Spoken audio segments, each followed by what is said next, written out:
สถานีวิทยุสรานรม AM 1575การทูตเพื่อประชาชนเพื่อไทยก้าวไกลทันโลก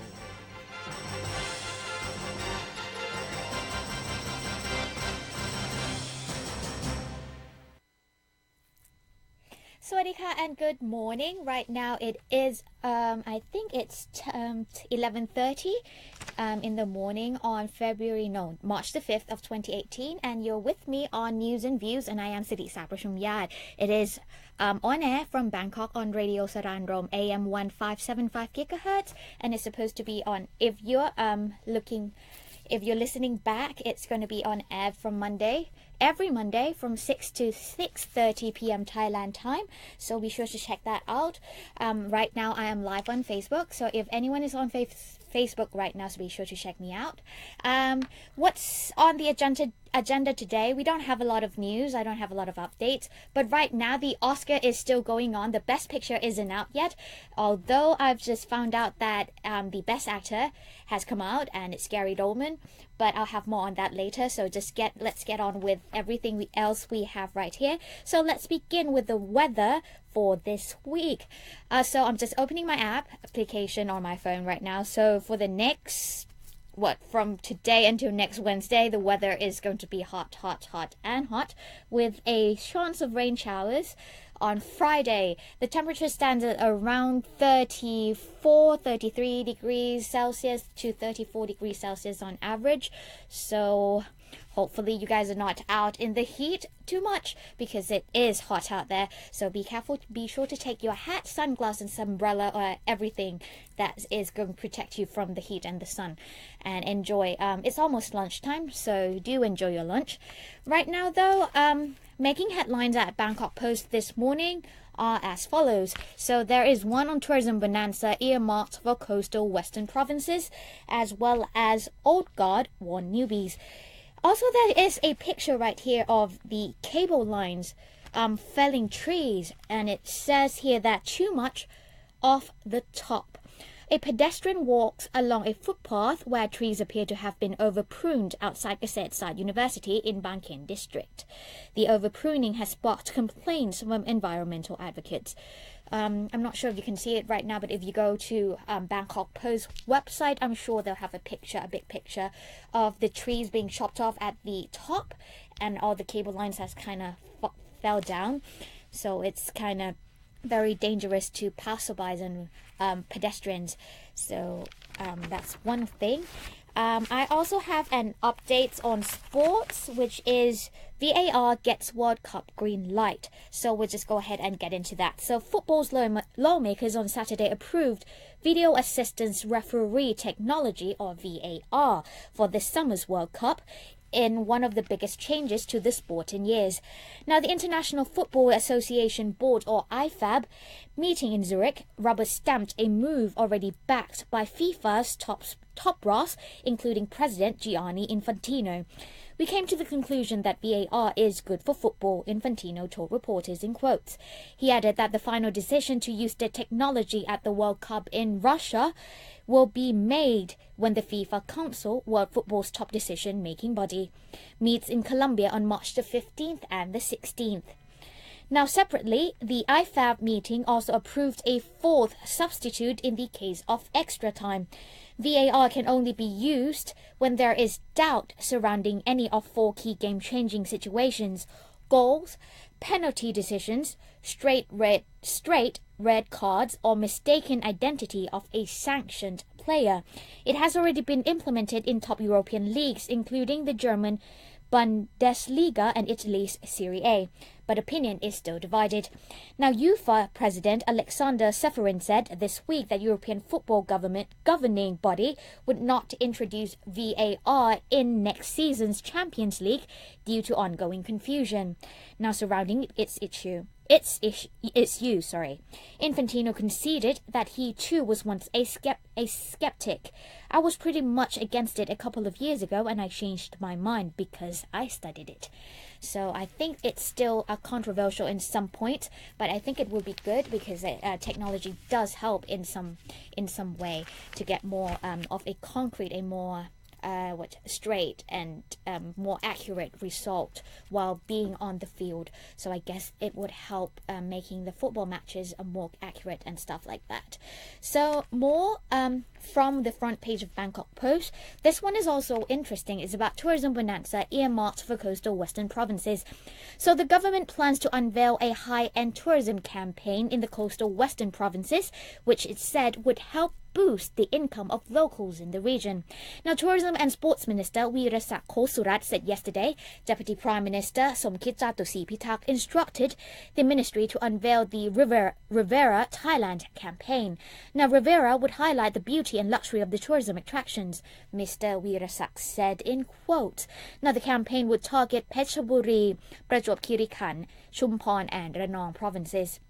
Areas along the coastline in these provinces normally serve the rich or business people, while locals live further inland, he said. Now, links between local tourist attractions must be in place so that tourism income would be distributed to the villages, which would correspond with the government's policy of using tourism to tackle social inequality, the minister said. Now, the construction of a 680-kilometre road along the coastline, which will also have bike lanes, is expected to be completed in 5 years. About 200 kilometres of the road have been completed. A now 49-kilometre stretch is under construction. The Rivera Thailand project originated under the Thaksin Shinawatra government. The project, which was pushed through Thaksin's cabinet on September 9th of 2005, was shelved after his government was ousted in the 2006 coup. So again, another project is underway, ensuring that local incomes will be increased and that the quality of life of the local people would also be improved with such projects. So we'll see how that goes. The project is now underway and it's only beginning, so it's going to take another 5 years for it to be completed. So we'll see by then if it works or not. So right now I still have news about the government, or locally rather. So this happened about a week ago, and it's from the Prime Minister talking about elections is going to be held no later than February 2019.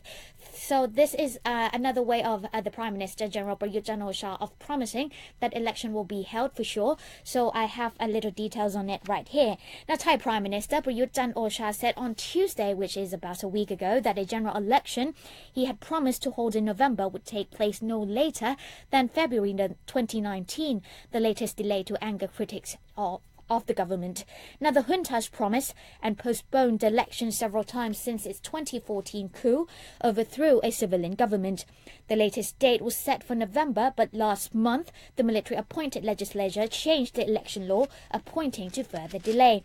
Now, hundreds of people have flocked to Bangkok in recent weeks to urge the military government not to delay the vote, some of the biggest anti-junta demonstrations seen since 2014. The latest election delay has shattered people's confidence in Prayut's time frame, said Pongthep Thepkanjana, a former deputy prime minister and a senior member of the opposition Pheu Thai party that represents the Shinawatra family. Now, Thailand is divided broadly between those backing former Prime Minister Thaksin Shinawatra and his sister Yingluck, whose government was removed in the coup, and the elite in Bangkok. The new pledge lacked credibility, said Thitinan Pong Suthirak, a political science professor at Bangkok's Chulalongkorn University. Now, however, the announcement gave investors clarity about Thailand's political future, said Ong'at Klamphaiboon, deputy leader of the rival Democrat Party. Now, critics say in January, Parliament voted to extend by 90 days the start date for a new election law. The bill lays out rules for lower house elections and is one of 4 that need to take effect before the vote. Now, critics say Prayut wants to delay the vote to ensure the military retains a key role in political life. He has hinted he would like to stay in power after any election, which is possible under the junta-backed constitution that allows for an outsider to be appointed prime minister. Now, Prayut led the May 2014 coup following months of street protests aimed at ousting Yingluck's government.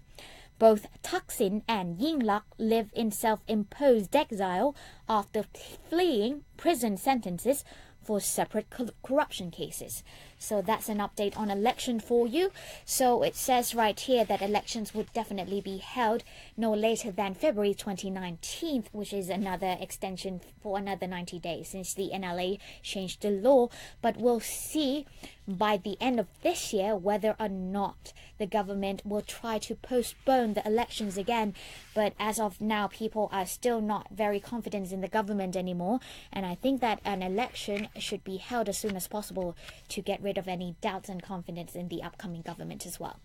So on to some lighter news. Now, Thailand smart cities to herald in Thailand 4.0. This is actually an update yesterday from the ASEAN Post, and this is based in Malaysia. Now, Thailand is set to develop more smart cities following their pilot project involving 3 cities. Deputy Prime Minister Prachin said in a speech in November 2017 that the aim is to have 100 smart cities within 2 decades to improve the quality of life in urban areas, or centers rather. The 3 cities involved in the pilot smart cities program are Phuket, Chiang Mai and Khon Kaen provinces. The government plans to develop 3 more cities that are also a part of Thailand's Eastern Economic Corridor, or EEC, including Chonburi, Rayong and Cha Cheong Sao provinces. There are also plans to develop Bangkok as a smart city too. Now, the recent focus on smart cities in the country is all part of the government's Thailand 4.0 initiative. Thailand 4.0 is a new economic model that aims to transform Thailand into a high-income nation. Thailand have identified 10 S-curve industries that will propel the country to become a developed nation. The S-curve industries are divided into 2 categories, S-curve and the new S-curve. The new S-curve also include robotics. Okay, so the S-curve refers to existing industries such as smart electronics, food technology, agriculture, automotive, medical tourism. Meanwhile, the new S-curve involves robotics, like I said, aviation, biofuels, medical hubs, and the digital sector. Many of the initiatives required to achieve Thailand 4.0 would integrate newer technologies to ensure efficiency and bring Thailand into the future. To promote and facilitate the Smart City scheme, the Thai government has set up the National Smart City Committee. The government has enlisted help from the Digital Economy and Society Ministry, the Energy Ministry, as well as the Transport Ministry. In addition to that, they will also receive help from permanent secretaries of 10 ministries.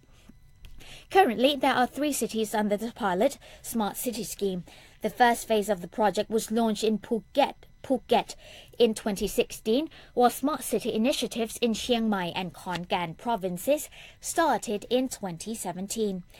When the pilot program was launched in Phuket, the Thai government dedicated $11 million to the island. According to data from the Thai government, this injection of funds is expected to grow Phuket's economy by 4.5% in the next 5 years. The Digital Economy Promotion Agency, or DIPA, that is working with the government to create smart cities in Thailand, shows Phuket as the first city to lead the initiative because of its reputation of being one of the biggest tourist cities in the world, and also because of existing technology infrastructures.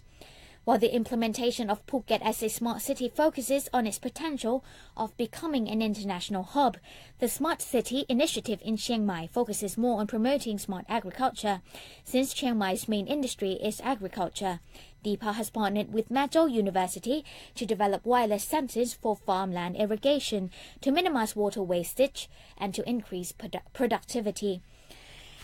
Okay, so I think that's about it. And if you look at Khon Kaen province, the 3rd city chosen for the pilot smart city program, is geared towards becoming a medical hub, a transportation hub, and a MICE, or meeting, incentives and convention and exhibition city. So by I guess by the end of the year, we'll see more piloted programs in other provinces on the EEC, or the Eastern Economic Corridor, including Chonburi, Rayong and Cha Cheong Sao provinces. So I guess those will include stuff about robotics and also aviation and biofuels. I know that aviation could be included in Chonburi province because there is a hub there, a Utapao airport, which belongs to the Navy, the Royal Thai Navy. So I think that will be focused more on aviation for Chonburi provinces. Okay, so right now we'll take a short break and more news are coming up, so do stay tuned.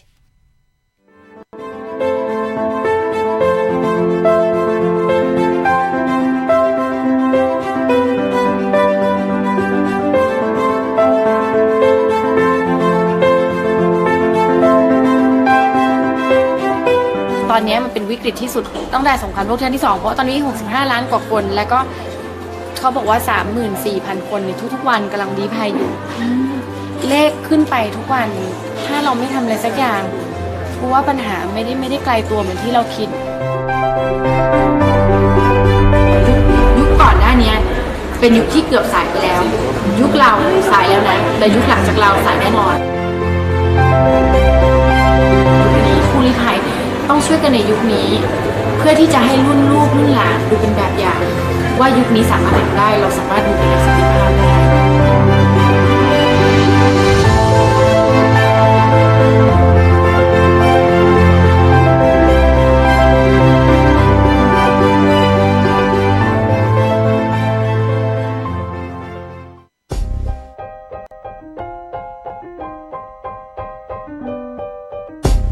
ความเป็นไทยเป็นอะไรที่ยืดหยุ่นค่ะไม่ได้อยู่ที่หน้าตาอย่างเดียว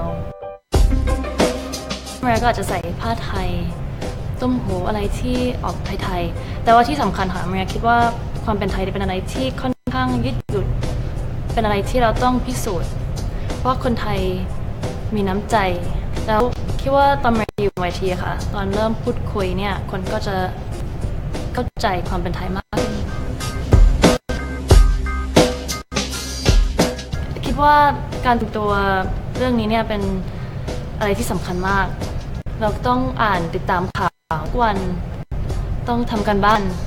แล้ววันนี้ก็มีโอกาสได้เข้ามาที่กระทรวงต่างประเทศได้พูดคุยได้เรียนรู้หลายๆอย่างแล้วก็แม่ก็จะกลับไปทำกันบ้านเพิ่มขึ้นเราต้องให้ความสำคัญมากค่ะเพราะว่าตอนนี้เราก็ครบ50 ปีกับอาเซียนแล้วเราก็ต้องร่วมมือกับประเทศที่อยู่ข้างๆเราโลกทุกวันก็ยิ่ง globalization ตลอดเวลาแล้วก็ต้องให้ความสำคัญกับต่างประเทศมากค่ะเพราะว่าถ้าเราจะเติบโตได้เราก็ต้องร่วมมือช่วยกัน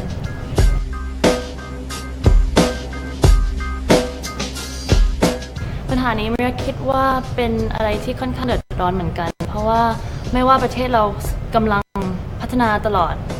แต่ว่าเรื่องนี้ก็พัฒนาขึ้นด้วยค่ะซึ่งเป็นอะไรที่จริงๆสถิตินี้ต้องลงแล้วตอนนี้มีโอกาสได้พูดคุยกับ UNFPA แล้วได้เรียนรู้เกี่ยวกับสิทธิของเยาวชนค่ะว่าจริงๆนะเมืองไทยเนี่ยมีสิทธิที่ยอดเยี่ยมจริงสำหรับเยาวชนแต่ว่าหลายคนยังไม่รู้สิทธิของตัวเอง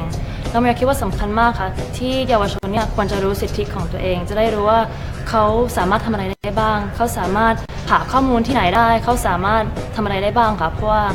ถ้าเรารู้สิทธิเนี่ยเราก็สามารถเติบโตไปได้อย่างดีค่ะ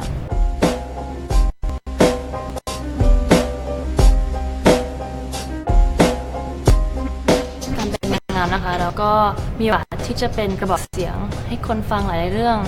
ที่เราอยากจะเปลี่ยนแปลงที่เราอยากจะช่วยเราคิดว่าสำคัญมากค่ะที่เราต้องเป็นตัวอย่างที่ดีเพราะว่าเยาวชนหลายคนก็จะหันมามองหันมาฟังหันมาดูตามก็คิดว่าไม่ว่าเราจะทำอะไรเล็กๆน้อยๆเราสามารถเปลี่ยนแปลงอะไรได้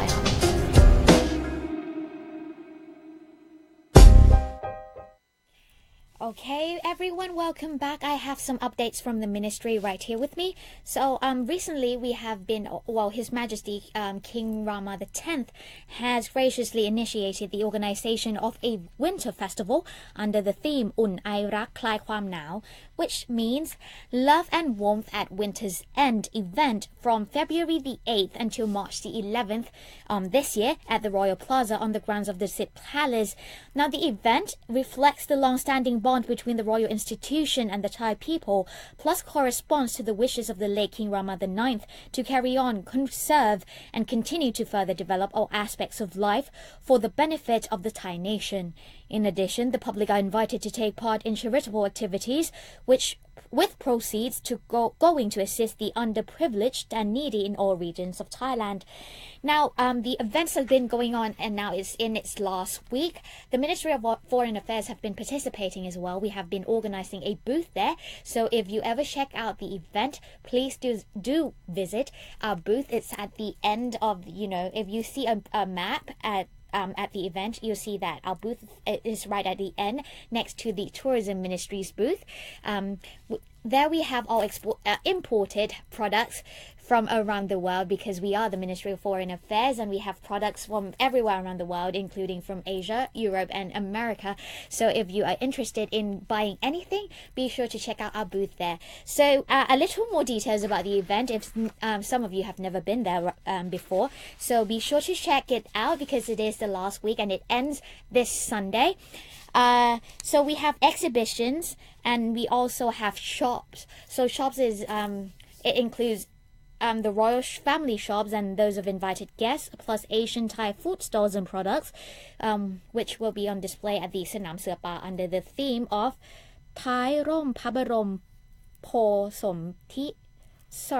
Under his benevolence, conserve Thai local communities. It's written in karaoke here, and I don't want to mispronounce it. So it's in English, under his benevolence, conserve Thai local communities. So be sure to check out all the stalls. They have Asian Thai food and you'll enjoy dressing in ancient Thai traditional dresses because it's not actually required, but it's actually promoted because it's not every day that you get to wear Thai traditional dresses to go walk around at the Royal Plaza. So it gives you a feel of ancient olden days style of when people were traveling and walking about town. So if you're interested in checking that out, the entry fee is free. That's FREE free, and the event is open from 10:30 to 9 p.m. From Mondays until Thursday, as well as Sundays. But if you go on Fridays and Saturdays, the event will last from 10:30 a.m. until 10 p.m. So be sure to check that out because it is free. But if you're looking to taste anything in particular, be sure to check it out in the morning because once the sun sets, people just kind of flock there and everything just goes out quickly, especially on the weekends. Especially this weekend because it's the last weekend for the event. So be sure to go in the morning so that you get to see everything. Okay, so one more update is that I have is His Excellency Mr. Don Pramat Vinay, Minister of Foreign Affairs of the Kingdom of Thailand, speech or statement rather, at the high-level segment of the 37th session of the Human Rights Council, or HRC, in Geneva on February the 28th of 2018. So the first part of his statement was about Thailand's progress and what the government has done, but I would rather focus on the second part of the statement, which is more closer to home or closer to us and what we should do to get human rights going, progressing in not at the governmental level but at the personal level. So it says here that first and foremost, the work on human rights must not be viewed as the work of government alone. It must be everybody's work, be they states, the private sector, CSO, academia, the media, as well as those in vulnerable situations. Secondly, we must focus more on prevention and protection rather than remedy. We must ensure that everyone, especially law enforcement officers, are fully aware of the importance of human rights, and in carrying out their duties, they do so with full respect for human rights and do not abuse their power. Thirdly, human rights promotion and protection must start early, at home, in family, and extend to schools, communities, workplaces, and social settings, both physical and virtual. Today's digitalized world makes it easier to communicate, but at the same time to commit crimes and human rights violations. While social media helps to connect us, we need to ensure that it does not spread hatred and divisiveness. And while freedom of expression is important to innovation and development, it must be exercised with respect to the rights and reputations of others, and with a moral conscience, and naturally, it should not infringe upon the rights and interests of people at large who enjoy peace and stability and the benefits of public order. Fourthly, human rights is not simply about making demand to others to respect our rights, but it is about holding ourselves accountable. Only through holding ourselves responsible for our words and actions can the values and principles of the UDHR be fully translated into reality. Now, equally important to all the other aspects, we need to strengthen the UN human rights mechanisms to be fit for purpose, responsive and constructive, as well as relevant by bringing about concrete impacts on the ground. We want to see synergies within the UN human rights mechanism, including among the Council, the treaty bodies, special procedures and the UPR. We want to see the Human Rights Council as a venue for genuine, constructive dialogues. We need a Human Rights Council with a holistic perspective and mindset which aim to solve the challenges of our time in a manner that will bring sustainable change and development.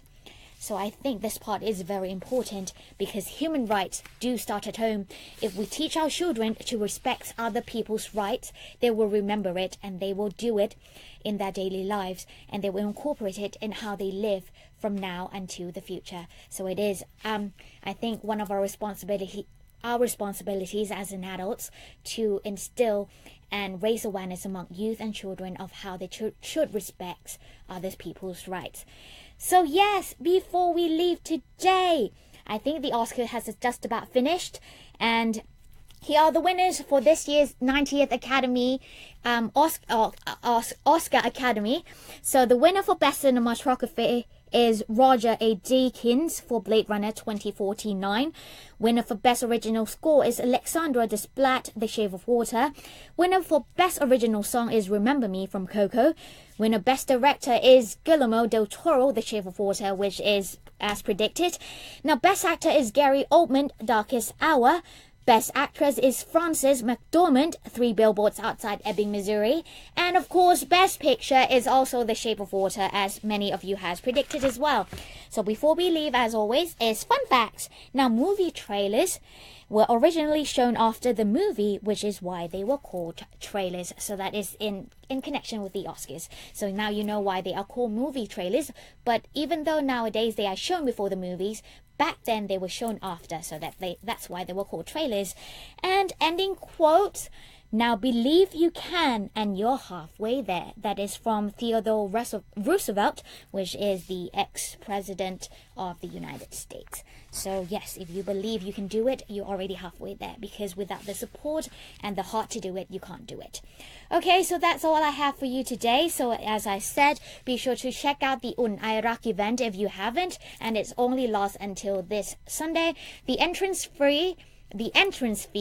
is free. So if you worry about that, don't. But you can't take your car there, so be sure to take public transportations. So if you have any comments, you want to say hi, you write a postcard to me. The address is 443, the Ministry of Foreign Affairs of Thailand, 443 Rama 6 Road, Ratchathewi District, Bangkok, Thailand 10400. And that's to me, Sri Sa Prashumyat. Do check out our other programs on our Facebook page as well as our YouTube channel at Sara'n Rom Radio. Sara'n Rom is spelled SARANROM,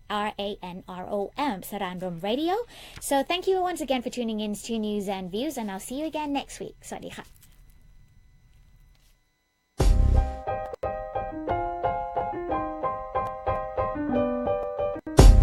ความเป็นไทยเป็นอะไรที่ยืดหยุ่นค่ะไม่ได้อยู่ที่หน้าตาอย่างเดียว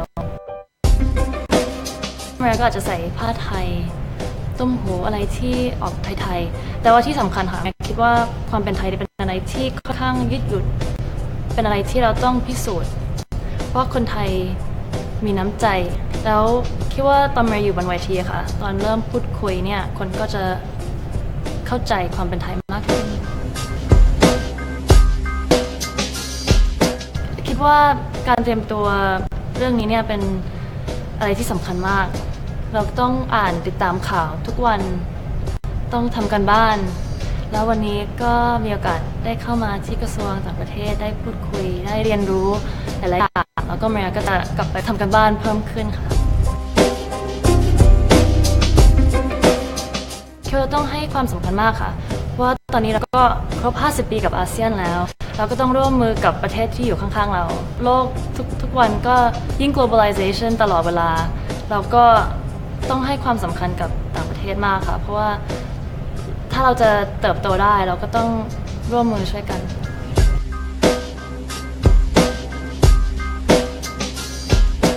ปัญหานี้เมียคิดว่าเป็นอะไรที่ค่อนข้างเดือดร้อนเหมือนกันเพราะว่า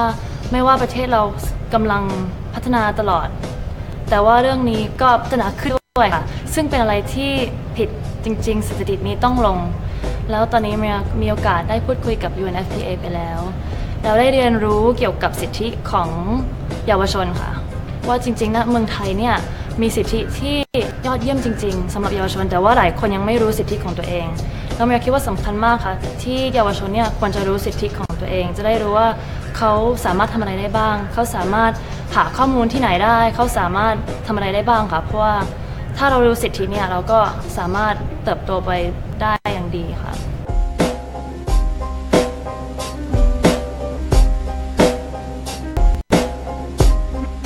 การทำงานนะคะเราก็มีโอกาสที่จะเป็นกระบอกเสียงให้คนฟังหลายๆเรื่อง